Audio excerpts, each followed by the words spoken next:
آپ جس سال حج پہ گئے تھے اس سال مینا میں آگ لگ گئی تھی 97 اس کی کچھ یادیں بتائیں نا، وہ کیا منظر تھا، وہ کیسے ہوا، آپ اس وقت کہاں تھے؟ ہم لوگ مینا پہنچے ہی تھے عبدالحبیب بھائی۔ اچھا۔ پھر اچانک آواز آئی کہ آگ لگی۔ آگ آگ آگ، تو ہم اپنے خیمے سے باہر آئے، دیکھا تو دور سے وہ لوگ اب تو بھاگ رہے تھے نا لوگ۔ اچھا، لوگ بھاگ رہے تھے، بھاگ رہے تھے۔ آگ نظر نہیں آئی تھی ابھی آپ کو؟ ہاں، آگ کی آوازیں تھی، دھم، وہ سلنڈر پھٹنے کی آوازیں تھی، ہیلی کاپٹر گھوم رہے تھے اور سائرن بج رہے تھے، اس طرح کی چیزیں تھی۔ اللہ، اس وقت خیال آتا تھا یار باپا کہاں ہوگا، ہمیں سنت بھی تھی۔ اچھا، میرے سے دوسرا حج میں تھے، ٹھیک ہے۔ لیکن وہ خیال آتا تھا کہ اس وقت کہاں خیمہ ہوگا، کیسے ہوگا۔ پھر ہم نے کیا کہ خیمے میں سے جہاں سے لوگ بھاگ رہے تھے نا روڈ پر، ہم نے وہاں سے راستہ نہیں لیا۔ اچھا، ہم خیمے کے پیچھے کی طرف سے جو پتلی پتلی گلیاں اور یہ جب تھی نا، ٹھیک ہے، ہم اس کی طرف سے چلے۔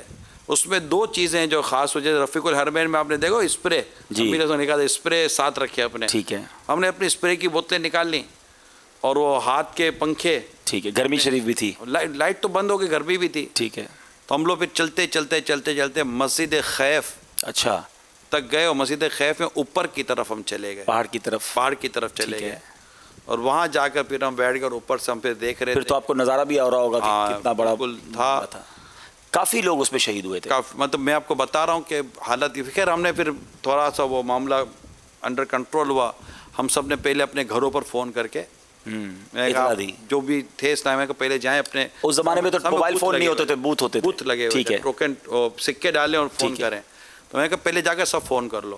میں نے بھی گھر پہ فون کیا، پھر جب اندازہ ہوا کہ معاملہ، تو جب ہم جا رہے تھے نا حاجی عبدالحبیب اپنے خیموں کی طرف، تو میری آنکھوں نے دیکھا حاجی عبدالحبیب کہ لاش ہے نا، لاشیں ہاں، جس جل چکی تھی، اللہ، یعنی وہ ڈھیر لگی ہوئی تھی، ڈھیر سمجھ، ڈھیر لگی ہوئی تھی جیسے کہ ایک، ہاں، اور وہ لا کر یوں گاڑی کے اندر یا کنٹینر کے اندر جو بھی ہے وہ بھرا جا رہا تھا۔ اللہ، وہ اگلا سفر تو بڑا پھر غمزدہ گزرا ہوگا سب کا۔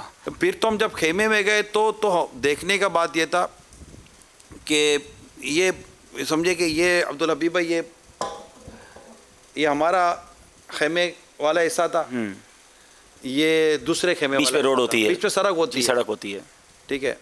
جب ہم واپس آئے اپنے خیمے میں تو ادھر کے جتنے خیمے تھے سارے جل چکے تھے، اللہ، اور یہاں آگے پیچھے خیمے جل چکے تھے۔ یہ آپ والے نہیں جلے؟ ہاں، یہ نہیں جلے تو اس کے آگے پیچھے گئے چند خیمے بچے ہوئے تھے۔ اللہ، تو پھر پتہ چلا امیر سنت بھی تشریف لائے تھے اور وہ ابھی خیموں تک نہیں پہنچے تھے، اور آگ لگ گئی، اور آگ لگی تھی۔ تاریخی آگ تھی، اور ہزاروں بتایا جاتا ہے کہ حاجی اس میں شہید ہوئے تھے، اور اس کے بعد سے اللہ ان تمام مسلمانوں کو بری کرے۔ آمین آمین۔ اور اس میں جو ہے وہ یقیناً سفر حج پر جس کا انتقال ہو، قیامت تک اسے حج کرنے کا روایتوں میں ایسا مضمون ملتا ہے کہ اس کو ثواب ملتا ہے، اس کی شکل میں ایک فرشتہ پیدا کیا جاتا ہے، اللہ تعالیٰ پیدا کرتا ہے، تو اس کی شکل کی، اس کی صورت میں جا کر ہر سال حج کرتا ہے۔ اللہ پاک ان تمام حاجیوں کو غریق رحمت فرمائے، عاشقان رسول کی مغفرت فرمائے۔